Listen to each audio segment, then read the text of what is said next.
Hi, my name is Christina Main, and I am a senior at the University of Missouri, Columbia. And today I'm doing a presentation on Six Sigma, the history, methods, and application in healthcare for my final project presentation for Health Science 4500 Healthcare Management.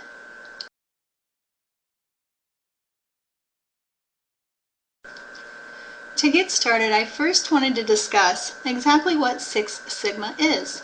It is a quality improvement error reduction methodology that uses statistical analysis and careful oversight to improve the quality of a process and reduce variability. It does have a large focus on quality improvement, obviously, in the form of a reduction of errors. So what it does is it measures quality in terms of defect rates. And there is a set target error rate of no more than 3.4 defects per million opportunities.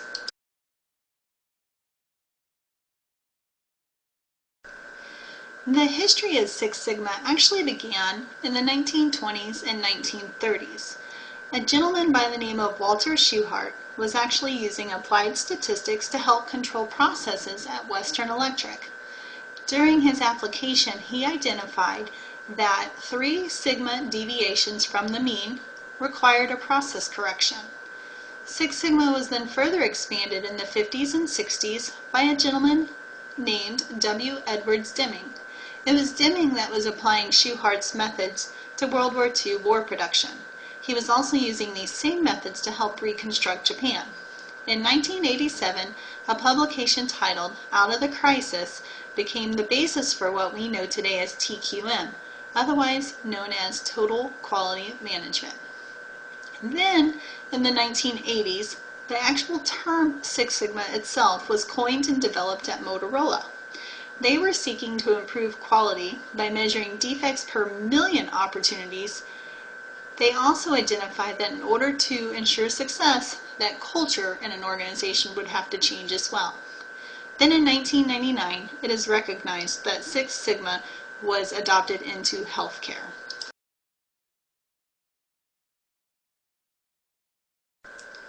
Six Sigma methodology is actually broken out into 5 pieces: define, measure, analyze, improve, and control, otherwise known as DMAIC.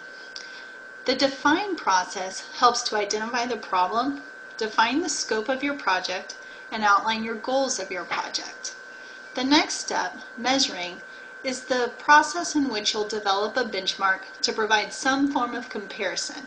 This helps you identify how well you were doing, and it will also help measure success to determine if your plan is actually working. This gives you an opportunity to refine your problem and also your goals. The third step is the analyze period, in which you'll develop hypotheses, you'll analyze your best practices, and you'll identify the root causes of your problems. The fourth stage is the improvement section, in which you'll eliminate barriers to address the root problem, you'll test your viable solutions, and you'll implement those processes that you believe would help. Finally, the last step is your control stage, in which you'll implement a mechanism to oversee the processes to ensure that they're actually working.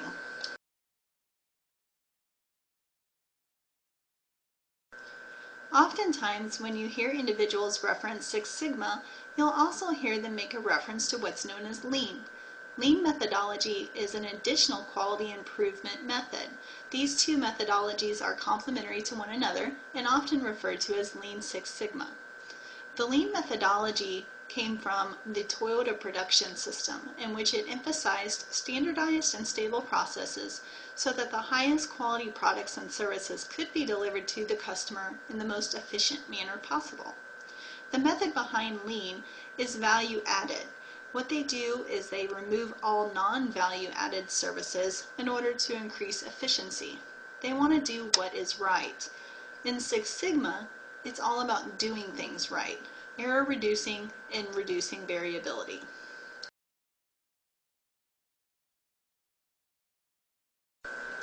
During the discussion so far, I've placed a lot of emphasis on quality. So what is quality improvement in healthcare?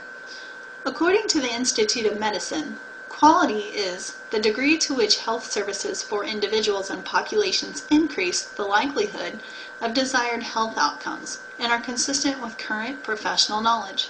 So what is the catalyst for quality improvement in healthcare? Where is this drive coming from?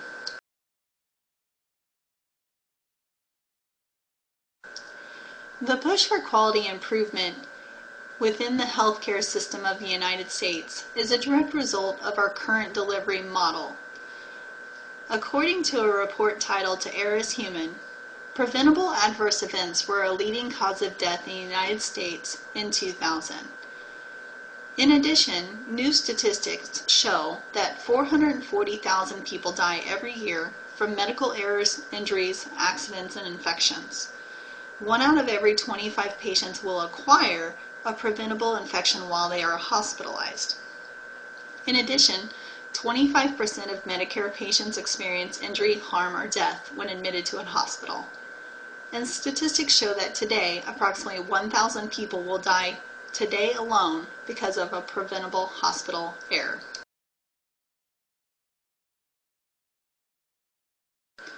In an article titled, Is Healthcare Ready for Six Sigma Quality?, 3 underlying quality issues were identified supporting the need for quality improvement in healthcare. The first is overuse.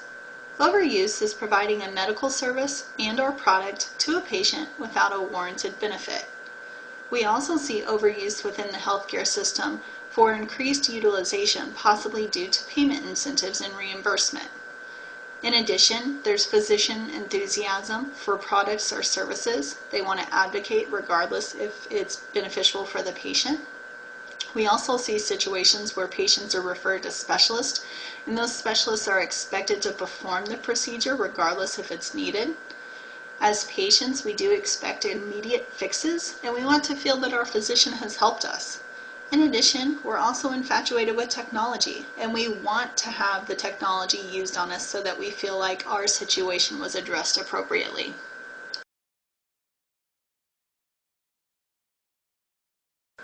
In contrast, the second quality issue that we must deal with is underuse. Underuse is failing to provide a beneficial service and/or product. This could be a result of lack of health insurance or financial means. There's also issues with the imposition of co-payments and deductibles to our patients. For the first time ever in medicine, we are experiencing overwhelming amounts of information that are clouding decision making, and there's also misunderstandings when specific interventions are contraindicated.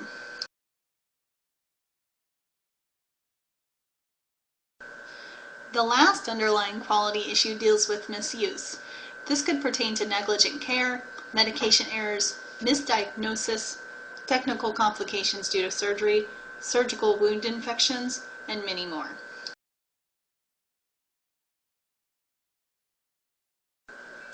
So as you can see, quality is definitely something that needs improved in our healthcare system. So it's time to act.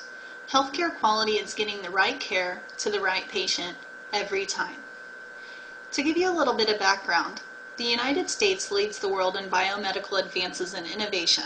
So then why are we one of the worst in the world when it comes to patient outcomes?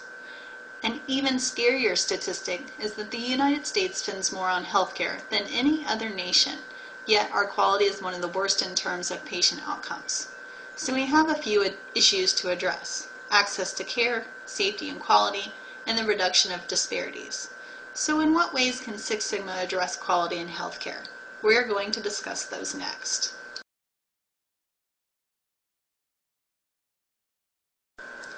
So with any quality improvement program in healthcare, we would obviously hope to see lower healthcare cost, a reduction in inappropriate care or duplication of services.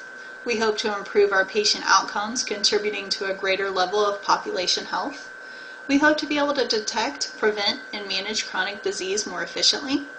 We hope to improve our patient care through medication administration, surgical site marking, caregiver assignment, case management, reducing patient falls, and emergency department triage.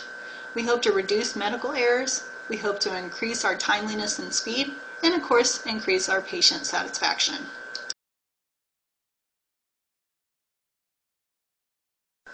During my research, I came across a national survey that was distributed to 56 different organizations which participated in 2 sets of different surveys. Out of the results, 3 common Six Sigma projects were identified: cycle time reduction, process flow improvement, and medical error reduction.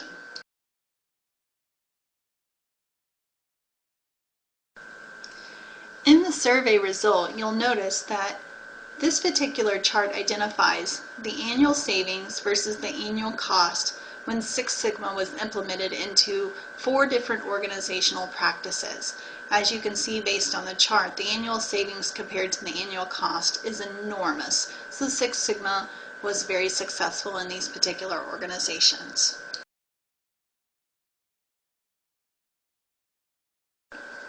Based on the previous chart, as you can see, Six Sigma can definitely be applied to healthcare as a cost reduction effort, which is the balance of reducing cost while maintaining a high level of service quality. These particular efforts would include decreasing your operational cost, streamlining your processes, and eliminating waste. It is estimated that approximately 30 to 50% of healthcare activities can actually be considered waste, which is an annual cost of approximately $700 billion. One of the examples of Six Sigma being applied as a cost reduction effort was completed by the Virginia Mason Medical Center. Their implementation has resulted in a decreased incidence of ventilator-associated pneumonia cases, saving them nearly $500,000 per year.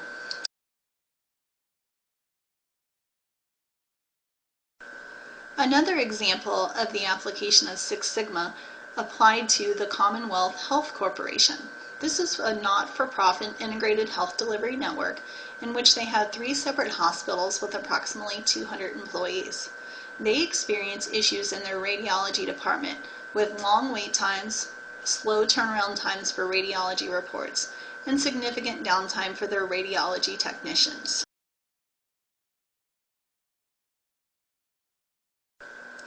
To help combat these particular issues, the Commonwealth Health Corporation implemented a Six Sigma project in which they selected 12 employees. Those 12 employees attended a 14-day Six Sigma training program in which they learned about the methodology, change management skills, and system development for long-term performance improvements. As a result of the Phase 1 implementation, they experienced drastic results. They experienced $800,000 reduction in cost for operations, 21.5% cost reduction per procedure, a $1.65 million projected cost savings annually, which is amazing.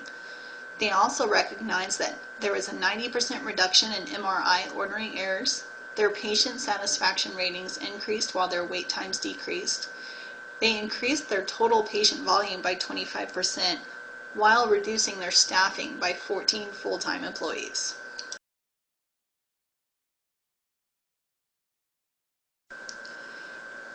In summary, Six Sigma is still in its infancy when applied to healthcare. It is not only a way of conducting business, but it is a way of thinking and requires cultural change within the organization to ensure success. There is a lot of evidence out there that shows the quality improvement does work and can result in drastic improvements within the healthcare delivery model. However, as we've recognized in the United States, we can do better, so it is time for us to act. I do hope you've enjoyed the presentation today and learned quite a bit of information. Please see my reference slide for further information or if you'd like to do further research on your own. Thank you for your time and I hope you have a great day.